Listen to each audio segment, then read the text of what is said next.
Man, did you know Dennis Rodman? I don't know if you guys even remember, but Dennis Rodman was crazy beyond all recognition. Dennis Rodman was beyond crazy. He had crazy people are very calm. Like they don't really get that excited and go all off. They're really calm until things get to a point and it just blows up. And then it's on. Then they have no off switch. They have no remorse about that's gonna happen. So the moral of the story was this: the Chicago Bulls bring in Dennis Rodman. David Stern is on his back. Stern wants him out. True to this, true to form. David Stern wants him gone. It's all built in his DNA. He don't have any more use for Dennis Rodman. He wants Dennis Rodman out of the NBA. The Chicago Bulls saved his life. So now Dennis is on his P's and Q's of not trying to get thrown out the league. So he comes into the league. He's very productive. He minds his business. They rarely had any problems with Dennis on the court. Now, Jack Haley, who was basically his chaperone in San Antonio, the kid keep him out of a lot of off the court issues. That was Jack's job. So in '96, when they played Seattle and everything, they was like, man, Dennis was great. Dennis Rodman, he's unusual, but he does his job. This guy's incredible. So in the 1997 season, the second title run, they called Dennis into the office. They said, well, you probably already know, Dennis. We don't have the roster spot or for Jack anymore, so we had to clear up some space. So we had to let Jack go. I'm sorry. I just wanted to be the one to break the news to you. Now, Phil and Dennis connected because Dennis was in search of that person to be the father figure. He was always searching for a father figure. Chuck Daly was that father figure. Once Chuck was gone, he needed that other person to be that structural person that had things in place. that was Phil. See, Phil understood Dennis, and Dennis understood Phil because Phil was in all of this Eastern, Indian philosophy.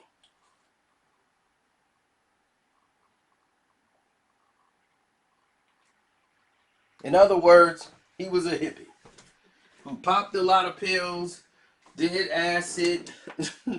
He was a wild guy, got high all the time.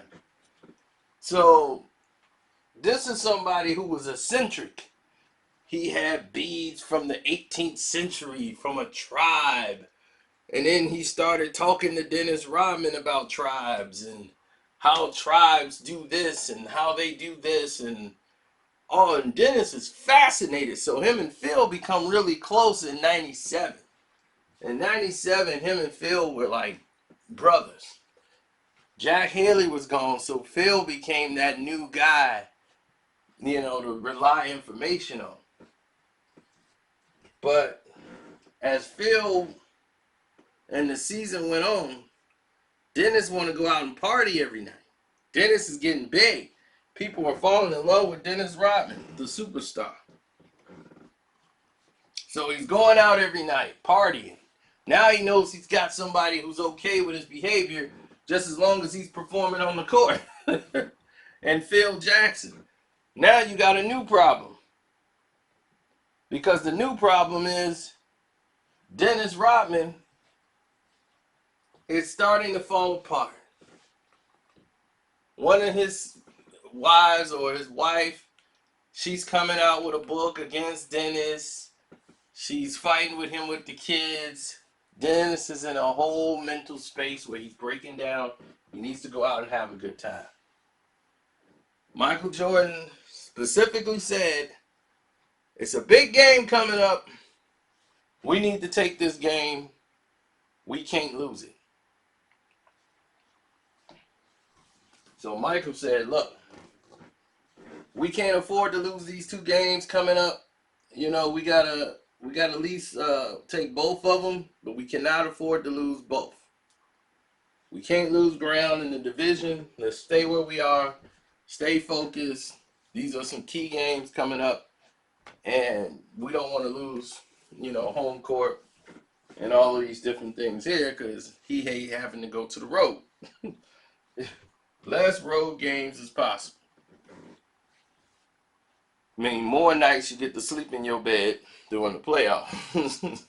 That's how Mike looked at it.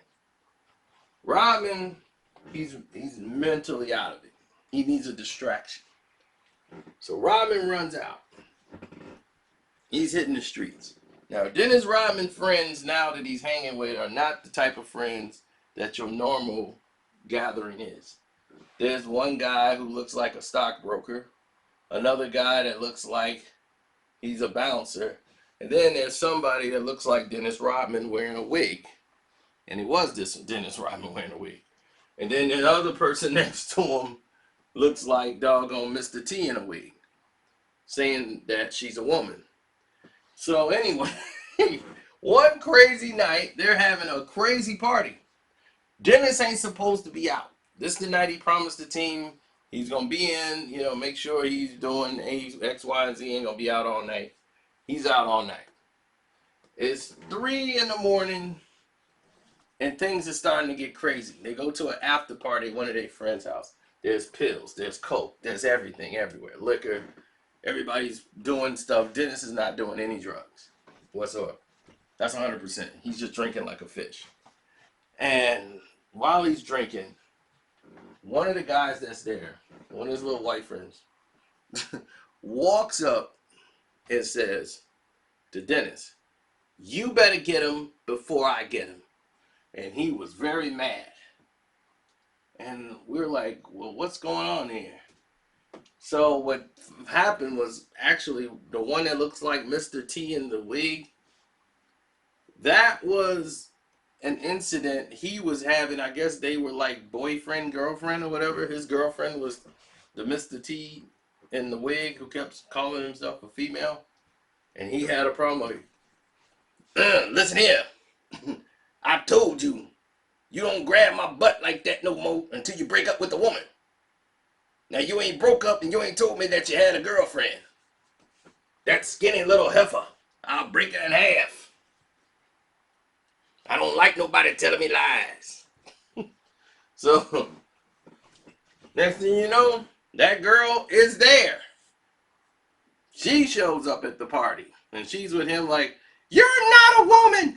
He needs a woman. I'm his girl. He loves me. So she starts kissing on him. So it looks like a Jerry Springer episode.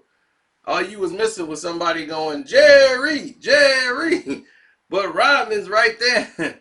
And he's like, kind of like, can't believe this. And he's like, how you going to disrespect her like that? And he's talking about the Mr. T in the wig. That's my friend. You don't disrespect her like that.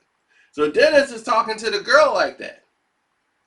To this white girl who's like freaking out. And it was like, she's out of control. You got to get your girl in control or both of you are going to have to leave this house. He's like, I love her. You got to get him together. So the Mr. T's like, hey, woman. Hey, woman. Hey, woman. If you want to step outside and me and you can settle this like women, let's get it on.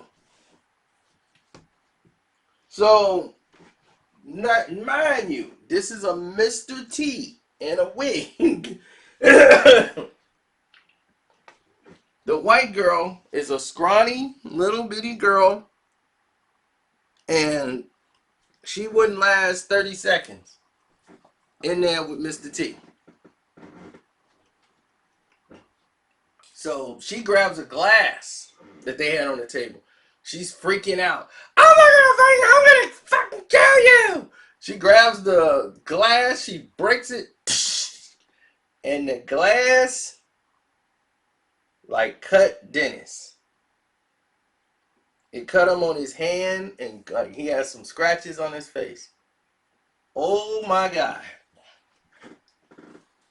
Once Dennis goes down and he's holding his eye, it was like you could hear a pin drop. It was, she hit Dennis. Next thing you know, Mr. T just grabs her by the hair. And the guy's beating on him. The white guy's trying to beat on the Mr. T, and they both trying to jump him. Everybody else trying to jump this girl because they think she hit Dennis. Then two other people grab Dennis, take him in the bathroom. They trying to flush his eyes out. Oh my God, look what they did to Dennis. And he's like, I'm all right, I'm all right. So come to find out, it was just the glass just splattered and like popped him in the eye. He didn't get hurt, thank God. He just had some cuts on his hand, and then he had some cuts on his face, some slight cuts on his face. But they weren't like nothing spectacular, thank God.